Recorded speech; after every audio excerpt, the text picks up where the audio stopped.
ደርዳቤ ይባላል። የመጣው ከዚህ ከባዶ አካባቢ ነው። ብዙዎች የሚያውቁኛሉ ብዬ አስባለሁ። መጀመሪያ ታላቅ ጭብጨባ እልልታ ለእግዚአብሔር ክብር።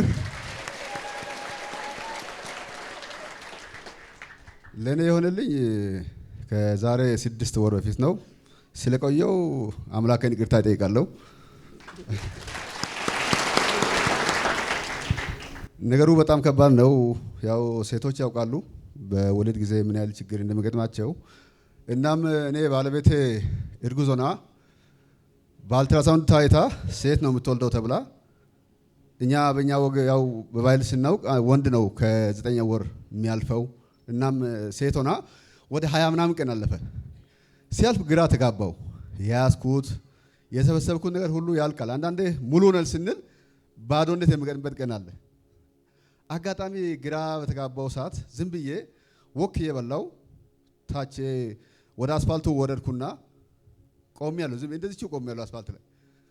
የእግዚአብሔር ሰው መጣና መኪናውን ከፊት ለፊት ያቁሞ ክላክስ ያደርጋል። እሱ መሆኑን በጭራ እኔ ያለው በዛው ጭንቀት ውስጥ ነው ያለሁት።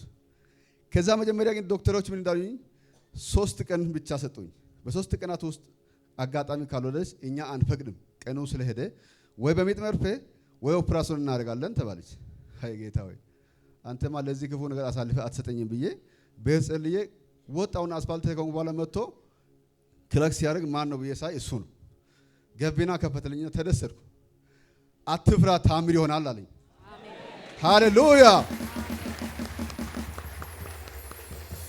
በጣም የሚገርመኝ ደነገጥኩና ከድንጋጤ የተነሳ ምን እንዳልኩ ቱማጋይ አልኩ። ትዝ ይለኛል የዛን ቀን ማለት ነው። ምክንያቱም እኔ ቀጠሮ የለንም፣ ስልክ አልተደዋወልንም፣ እዚህ ቦታ ላይ ያገኛለሁ አላልኩም። ድንገት መጣ። በድንገት ቃል ታምር ሆነልኝ። ሃሌሉያ!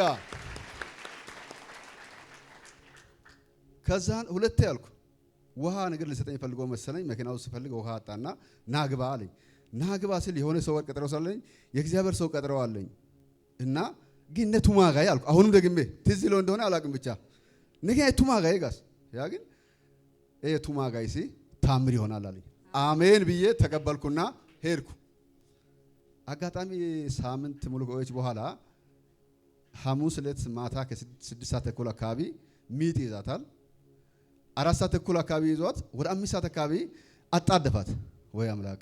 ባለቤት የምትወልደው ከዚህ በፊት 24 ሰዓት ነው። ከምሽቱ 8 ሰዓት ከያዛት ከቀን 8 ሰዓት ነው የምትወልደው አውቃለሁ። አሁን ይሄም እንደዛ ሊሆን ስላለ ችግር የለም እንደ ተለምዶ ይደርና ጠዋት እናያለን ብዬ ሳበረታታት ብላ ተጨናነቀች። እሺ ብዬ አምቡላንስ ደወልኩ። መጣ። ክርስቲያን ሆስፒታል ይዤ ከገባሁ በኋላ ልክ 6 ሰዓት ከ20 ላይ ገባች። 7 ሰዓት ከ20 ላይ በአንድ ሰዓት ለውጥ እግዚአብሔር ታምር ነገር አደረገ።